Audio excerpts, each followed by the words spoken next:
Hello, welcome to the Art Life video blog, and my name is Roderick Neswick, and Yeah, you go by Rod? Yeah, I go by Rod. My name is Christopher Washington. I'm Jacob Wolf, and this is day 62, believe it or not. We hit day 30 twice. A month, this is what I was trying to say. We hit 2 months, which was pretty exciting. We didn't even really do anything. Yeah, we got a year to shoot for, so. Yeah. So, we're here today with Roderick Neswick, who brought his portfolio and was showing us through his portfolio, and it's very eclectic. You've got a lot of stuff going on. It's incredible. You're mostly a sculptor, though, right? I love sculpting most, but in order to be a professional artist and actually make a living where you're not drinking cheap wine and living in a garret, you need to be diversified. So I do jewelry, oil painting, carved gemstones, lost wax. Oh God, man! Every kind of sculpture you can think of. I've carved just about everything on the face of the planet. What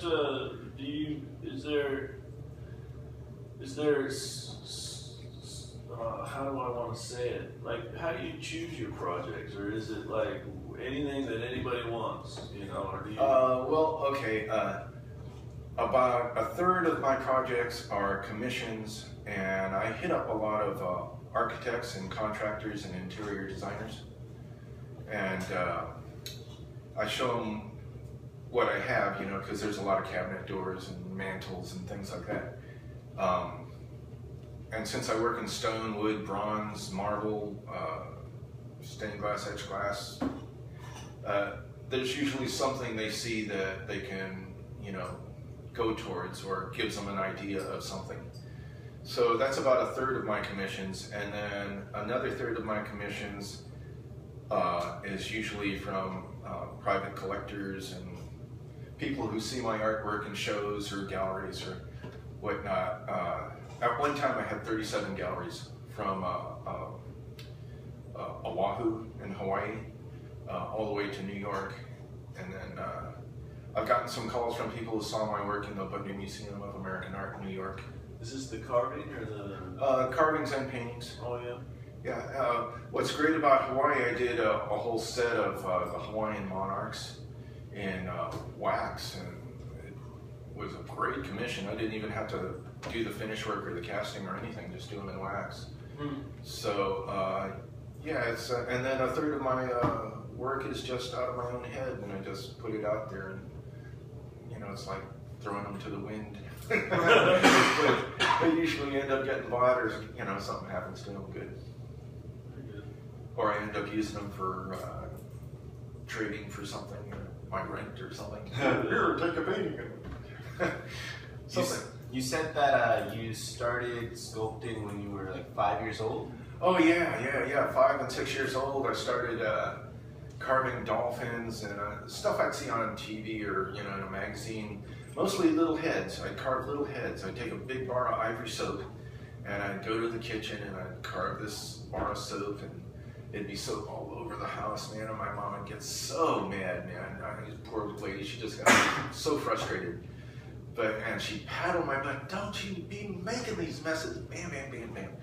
So, but she always brought a box of soap home, man. So she was like feeding my addiction and beating me for it. So I don't know if that made me schizophrenic or what, but anyway, I continued doing it, and it went from bars of soap to pieces of wood I'd find on the corner. And then I left home when I was 15, and I was born and raised in San Francisco.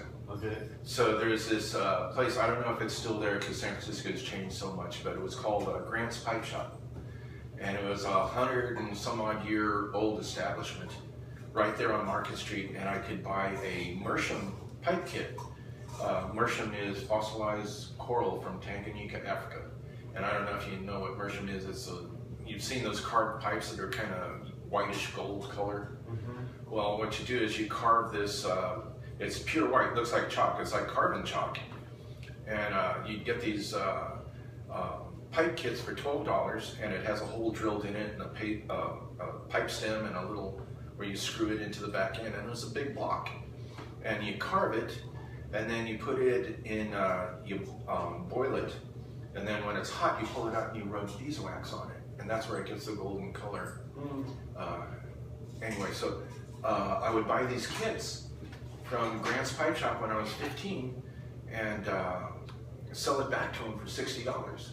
Wow. Yeah, so that really stuck in my head that I could make money this way.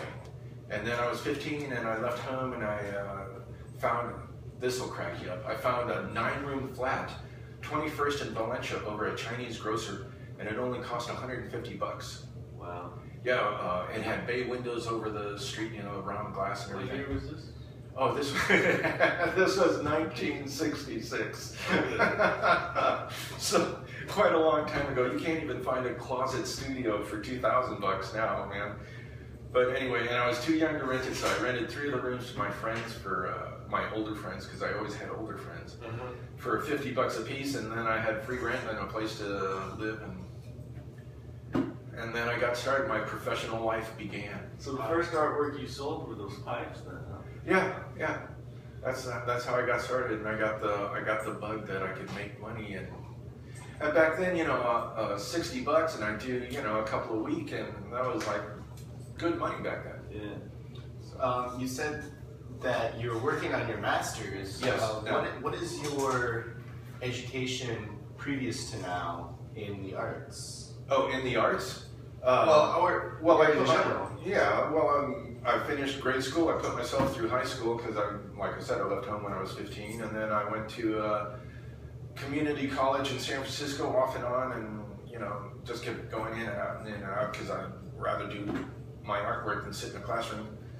And I just kept doing that for years and years and years, and then different colleges wherever I was, because I've been in every state in the Union and every major city except for Alaska, because I'm just not into cold weather. And then, one thing that happened was after I graduated from high school, back then it was the draft. So I got this draft notice, and I was going, oh man. And back then Vietnam was like really starting to go off.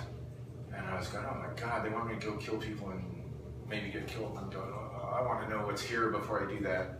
So I wrote on the letter, address the unknown, and mailed it back. And then I took off, and I hitchhiked across the country 7 times each way, and went through every major city and had all these odd jobs. And then I went through Mexico for a long time, hitchhiked through Mexico, and jumped into Canada. And by then, it was several years later, and they came up with this the lottery thing for the draft. And again, my birth date and everything was like a couple days past the so I lucked out and slipped out of that whole venue. Wow. Yeah. And so you were illegal there for a minute, though. oh yeah, I was definitely. Yeah, but it was. I wanted to see what was here. If they were going to send me to go kill people and invade some other country, I wanted to know why. I mean, I think that's only fair. So, and then I didn't have to. So, anyways, after that, I just kept doing artwork. In Mexico, I'd sit there and I'd find a piece of wood and I'd carve it with a pocket knife, and I'd sit outside a little village or little town, and within minutes I'd have a crowd of little kids around me. And I'd look at the fattest kid and give it to him. And I always got invited home, and then, you know, yeah, and they'd feed me, and oh, you gave this to my kid, here, man, here's all this food. A place to sleep for the night. And that's how I got through Mexico. I went all the way down to the Guatemalan border and Yucatan and back up again. You still travel quite a bit. Oh, I love traveling. I love it. I love people. It's just great.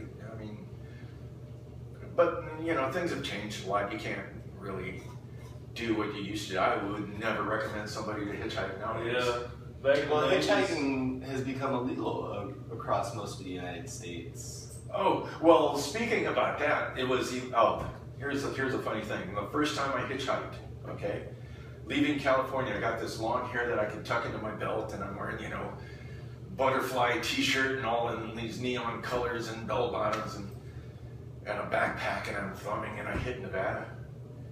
And I didn't know it was illegal to hitchhike in Nevada, man. And I got halfway through the state, you know, and I'm sticking my thumb out there, you know, innocent idiot out there, hippie idiot. And here comes a cop and he goes, get in. And I spent 2 weeks in jail. Fuck, you're kidding. No, 2 weeks in jail for hitchhiking. And yeah. And then after the 2 weeks was up, man, he goes, you're out. So he goes, get in the car. And I thought he was driving me to the border, you know, to get me out of the state, because he was driving. He just drove you out there and dropped you off where he picked you up? No, he's driving and it's getting more and more out, you know. And at first I thought he was, like I said, going to drive me to the state border and just drop me off. But it's like getting really out in the boonies, and I'm starting to get worried now. I go, is this guy going to, you know, just kill me? Kill me, yeah, exactly. You know, get rid of this hippie. And I'm going, wow, man.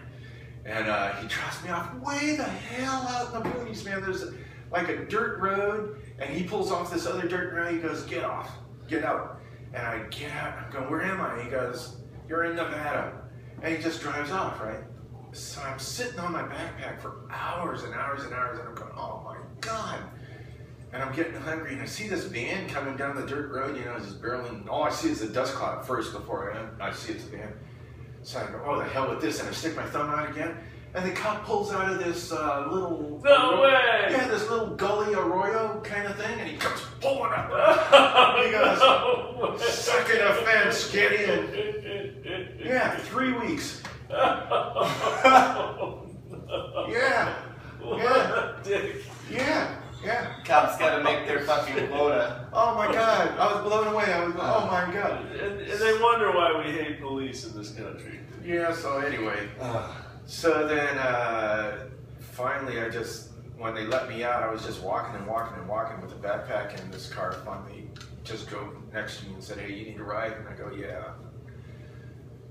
Drove me in, and I was going and going and going, and then, let me see, and then I got a ride with this lady that was, she had this little tiny Toyota. She had 3 cats, and all her stuff, and she's gonna go see Evel Knievel jump over the